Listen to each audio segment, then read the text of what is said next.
Hello, everyone. Thank you so much for joining the credit and lending track today. We have an amazing presentation come up for you. And without any further ado, I would love to introduce Darko Matovski.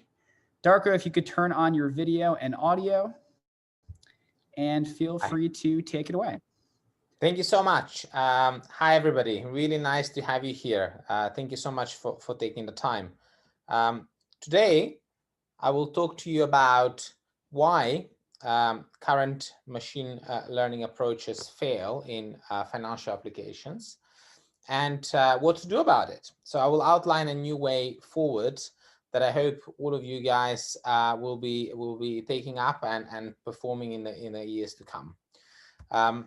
So first, before we do that, let's celebrate some of the great successes of machine learning. If we have a nice collection of cats, a nice data set of cats, machine learning will do a great job. It will do 99.something% accuracy on a data set like that. We all got really excited when a machine managed to beat the world champion at the game of Go. Something that a lot of researchers thought was a decade away from the time when it happened. So those are amazing achievements and great cause of celebration.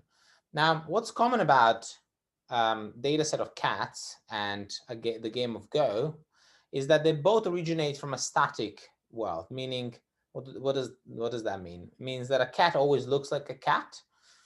And the game of Go always looks like the game of Go. The board is static. There's a certain allowed moves.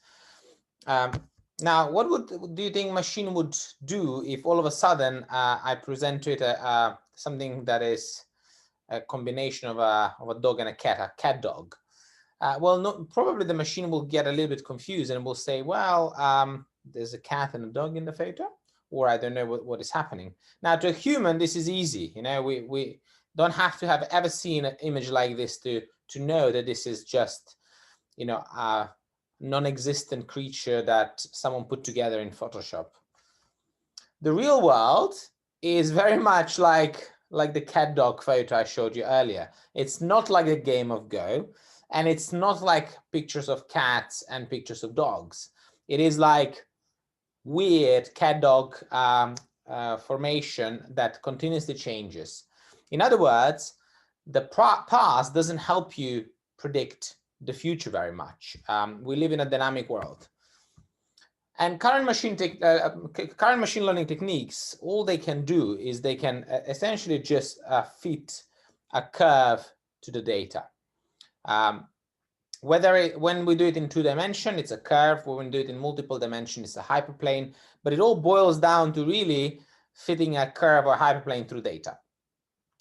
And if it's cat versus dog, or if it's the game of Go, this works brilliantly because we just learn from many samples how the past looked like, or how does a cat look like, or what are the legal moves in Go, and things work brilliantly, and we get really happy. But this is what machine learning today boils down to. Really, it's about fitting curves to data. In other words, machine learning, all it is just a curve fitting exercise. And today I will outline why we need to go beyond this and do better if we want to have true intelligence. So here is a symptom of the problem. This is not a cause, but it's a symptom, and I want to outline it. Our human brains, which can do many things, right? General purpose intelligence, they operate at about 20 watts. A neural network that maybe learned a language or something like that will require a lot of training. So much training that it will generate more CO2 than a diesel vehicle in its entire lifetime. Like, think about it for a second. 20 watts on one hand, intelligence that can do everything, and then one neural network that will burn more CO2 than a diesel vehicle. So something doesn't quite add up here, right? And this is just a funny video that illustrates the point.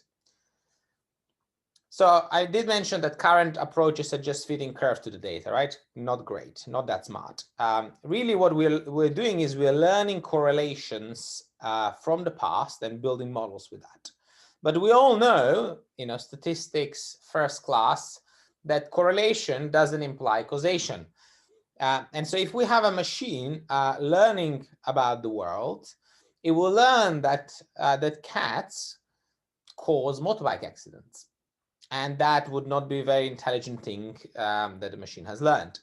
But that's all the machine can do if we show a lot of these videos of that are similar to this. So we need to do better. We need to go beyond correlations, and we need to teach machines to understand cause and effect. In other words, they need to be able to understand what is happening around them, not just fit curves to pass data. Here is another example that talks about spurious correlation. So imagine I had a data set only of number of births in a city, and only the only other thing that I had was the stork population, right? And I know when we were little kids, we were told that that babies are brought by storks and things. There's a real reason why this is, and causality can uncover it. There is actually correlation between the two. And so if you were building a model using these data sets, your model may learn that stork population rising leads to more babies. But the reality is that there's a hidden variable here, a confounder that that was not maybe available in the data set, and that is the population growth. Population growth causes more construction projects, which means there's more roof real estate, which means more storks come, and that's where you get the association between, or the correlation between birds and storks, but they're not related at all. And what you see in front of you is that diagram illustrating that, and you can see there's no link between birth rates and stork population. And because of this, because current machine learning fit curves to pass data and pick up these spurious correlations, we get a lot of failures, and some serious failures in many vital parts of our society. And we're going to enter a society where most decisions will be made by algorithms. And if we just think that we've solved machine learning, that we can just curve fit the hell out of any data we can find, we'll end up with problems like this. For example, this real estate guy lost $20 million a day. This machine that wasn't able to understand cause and effect, misdiagnosed in the health domain. People have not been given the opportunity to work for places that use automated screening technology that are biased to pass data. We've had all sorts of hiccups with chatbots, saying silly things because they learn correlations from past data. We've had a lot of bias in face recognition algorithms, and the list is, the news is littered with examples of machine learning failing. And what's common about all of these failures is the curve fitting bit to pass data, and the world has changed, and the changed world does not correspond perfectly to the past data, and machine learning fails.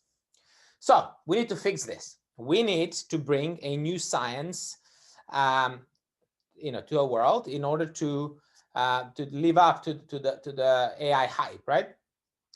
Currently, we don't really have AI. We just have curve fitting machines, and we need to change this. We really need to do better. And it's not just me saying this. Some of the AI luminaries, the most prominent people in our field, are also advocating for this change. We've been working on this problem for many years, but the messages are becoming louder by the day now. So Judea process to build truly intelligent machines, teach them cause and effect. Joshua Benjo says causality is very important for the next steps of progress of machine learning. The list goes on. Top conferences are now publishing research papers saying that basically we need causality everywhere. We need it in deep learning. We need it in. We need to put it in algorithms that on which we will supercharge medical AI, and so on and so forth. So before you get too excited, I want to warn you: this is not this is not done and dusted, right? It is just the start of this really powerful new science.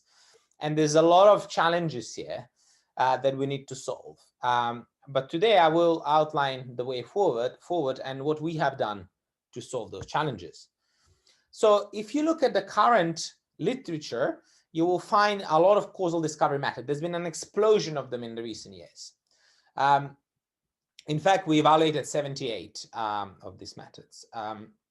Actually, most data scientists don't even know that these methods even exist. So I would really encourage you to really go and dig deeper into causal discovery, because it will replace your feature engineering and feature set selection, all of this, what you think are kind of key things in data science. But anyway, we've reviewed all the literature and we have concluded that the current research is a good starting point, but it has restrictive assumptions for the real world.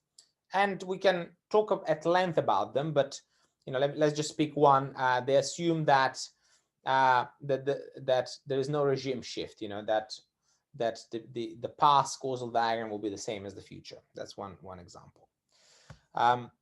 They're also very, very sensitive to changes, which is not great. We want to have more robustness. We don't want to have less robustness. So they're maybe too sensitive to hyperparameter tuning. So we need to do better. Current methods are okay, a good start, but not good enough.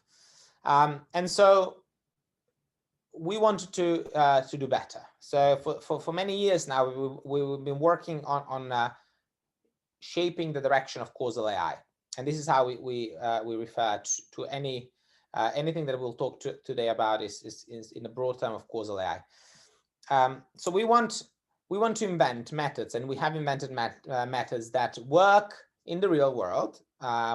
They're not dependent on the choice of parameters, and we don't have to think about which method to apply. We want to get to a stage where we can provide any data set and automatically figure out the right methods to apply.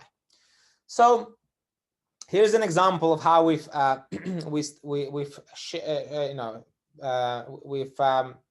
shown the way forward in causal AI.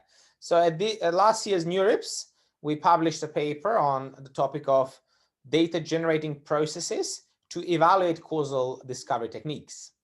And we did this specifically for time series data, but we work with all types of data. And so this is a paper that we are very happy to share, and it benchmarks all existing methods and also compares it with some of ours and so on. We've also open sourced some of these techniques, so we'll be happy to share some of that.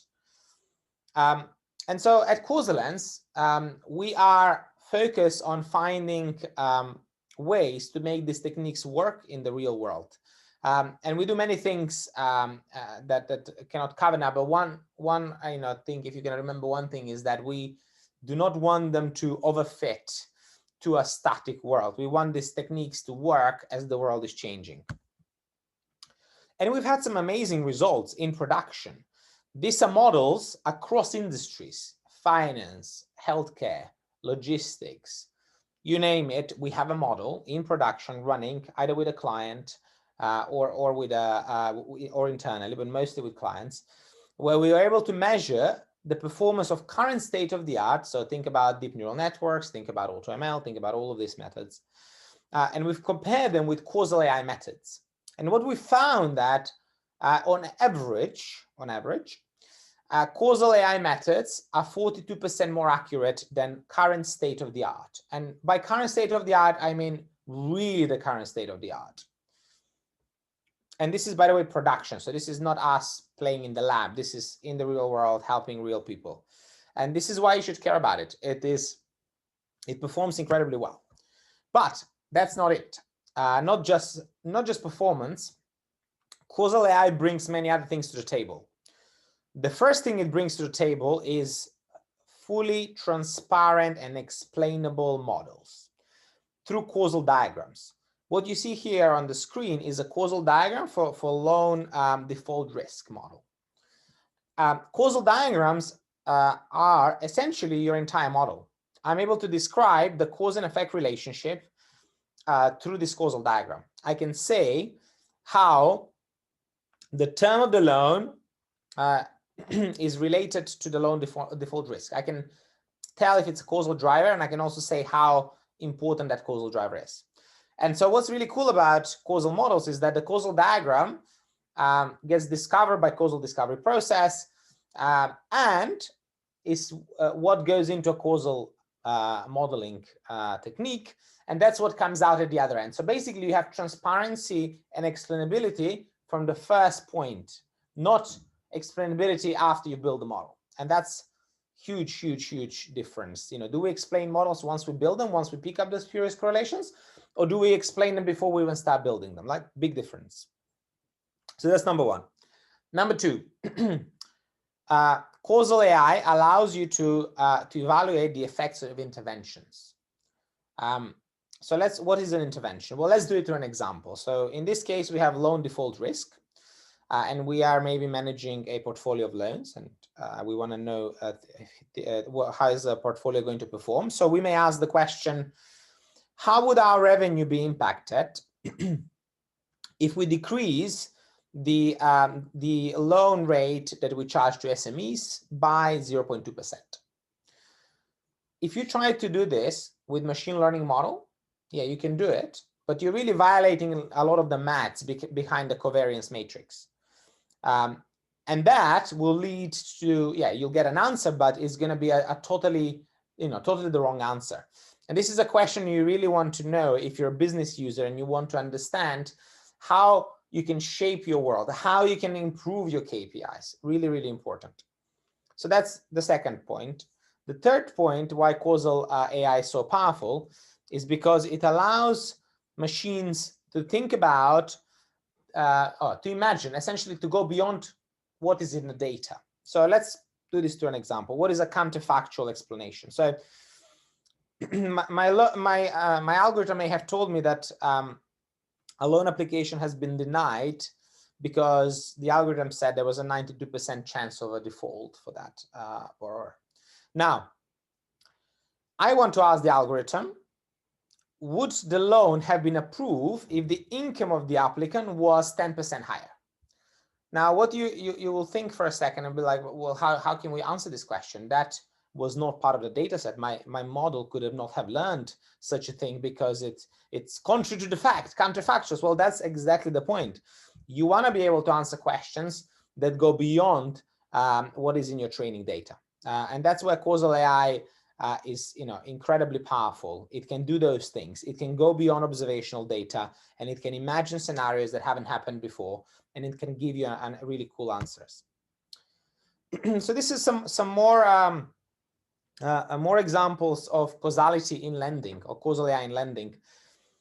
Recently, the Bank of England came out and said that over 35% of UK banks reported that their machine learning models failed during the COVID crisis, right?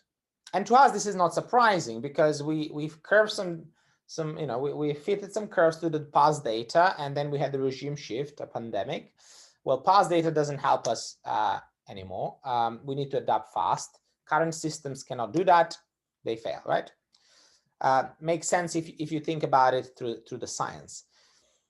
And so we got curious, and we ran a back test to understand what if I was a lender to an SME lender, what would have my performance been if I was lending throughout the financial crisis? And what we found out is if we use deep neural networks versus causal AI, with causal AI, I would have made 38% higher P&L. Wonderful. Really cool stuff about causal AI is that it works with small data. We don't have to have masses of data. If I'm lending to SMEs, I may have just monthly or quarterly data, but I still want to be able to make decisions. Current machine learning methods will fail you. They don't have enough data to fit the curve. And so what these examples here shows that if I was predicting the probability of maybe missing payment in 90 days or in the next 2 years, and I have just monthly data, I just wouldn't be able to do it with any good predictive power with current state of the art. But with causal AI, I get a huge boost, for quite some time until I have sufficient data. Causal AI is also the key to unlocking fairer lending decisions. Why is this? Well, if I have been lending and I had some bias, the data that I record, the training data, will contain that bias. So when I train my algorithm will contain the bias too. So how do we solve this? Well, we need to go beyond observational data. We need to have a causal model that is able to we're able to see a causal diagram, we're able to see the cause and effect relationship, and we're able to identify parts of it which led to the unfairness. And we want to be able to bring in the domain experts, or we want to bring in the ethics committee to have a say on how this algorithm is behaving. And we did this for real. And we reduce the lending criteria, we reduce the unfairness in the lending criteria by quite some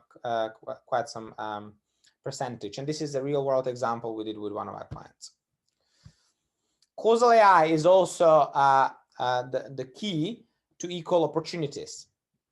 So here we have on the left-hand side, we have how traditional machine learning or current state of the art would lead to unfair acceptance rates for different regions. So we have high income region, we have middle income region, and we have low income region. And what we see is that as the income and the annuity to income ratio goes up, the unfairness gets emphasized. And we really see it beyond kind of the 60%, the 60th percentile there. Whereas when we repeat this experiment with causal AI, that difference is not as obvious, and it is, all the income regions kind of behave very, very similar, and that's what you would expect from the AI of tomorrow. You want the AI of tomorrow to give equal opportunities to everybody. And currently, with our curve fitting machines, which have biased data, we cannot achieve that. And so here I have some examples of how by having this causal technology, we were able to filter spurious correlations and get much better performing models. So we did this for, we had all of the cargo ship movement around the globe, and we wanted to understand the price of natural gas. It doesn't matter too much the use case, but we ran two sets of experiments.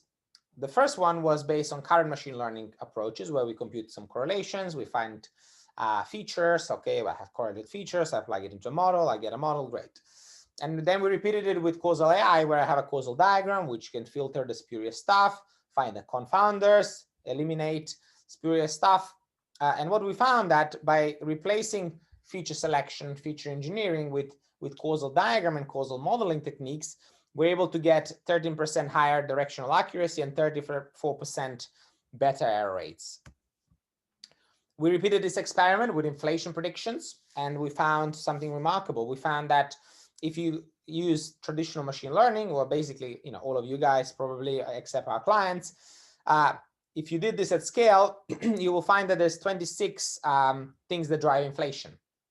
But if you look a little bit deeper into this, you will find that a lot of that stuff is spurious. It's just, you don't have the confounder there maybe in the data set, so you're picking up all sorts of rubbish. If you have causal discovery, you're going to filter out 22 of those, and you'll have a very simple model that is very robust with only 4 variables in a great, explainable, better performing model. We've done this for trading strategies, and you can see the difference here. So if I was managing $1 billion, I will have another 450 million more over the course of however many years we have here. And this is all live in production. And if some of you were thinking, oh, but my neural network that I specifically tuned is going to do better. Well, no, we try that as well. Here it's in green. This is your state-of-the-art AutoML tuned deep neural network with human domain expert in there. Still not not even halfway through the performance of Causal AI. We've done some really cool stuff around churn prediction, and we found that what you really care about is the bits you can impact, right? So this is where the interventions come in. You don't just want to predict the churn, you want to be able to predict the churn that you can impact, right? So you want to be able to ask the counterfactual question, you want to be able to assess the impact of your intervention. What if I did something, will this customer still churn, right? And we found that this translates to about, between 25 and 95% increase in profit for our clients, depending on the use case. And if all this sounds overwhelming, if you're sitting there thinking, ooh, Causal AI sounds amazing. It's explainable. I get much better performance. I can ask what if questions. I can evaluate counterfactuals. I can think about my world even if I don't have the data. This is fantastic, but how do I do it? Well, as I said, we are just at the start of the development of this science. But to be able to accelerate your adoption, we've built a platform. So the world's first Causal AI platform was released by us at the end of last year. And now clients are able to benefit from all of these techniques that I presented and much more at a click of a button. So you can start from raw dirty data, get to a causal model that can optimize your business with one button, basically. Pretty cool. Now, if you want to learn more about Causal AI, I will provide here a reading list with some of the biggest thinkers in this space. Please have you can take a screenshot, do whatever you like. Happy to share some more as well. And if you like to learn more about our thinking and our world and our research, please go to causalens.com/white papers. And you can download loads of stuff there and learn a lot more about this really, really exciting science of Causal AI. Thank you so much for your time. And I, super happy to answer any questions that you have. Our email here is at the bottom, info@causalens. Do reach out. We'll chat. Thank you so much. All right. Thank you so much, Darko. That was really interesting. I hope you enjoyed it for anyone watching. And stick around, check out the exhibitors, have some fun. And we got more content coming to you. Thanks so much. Bye-bye.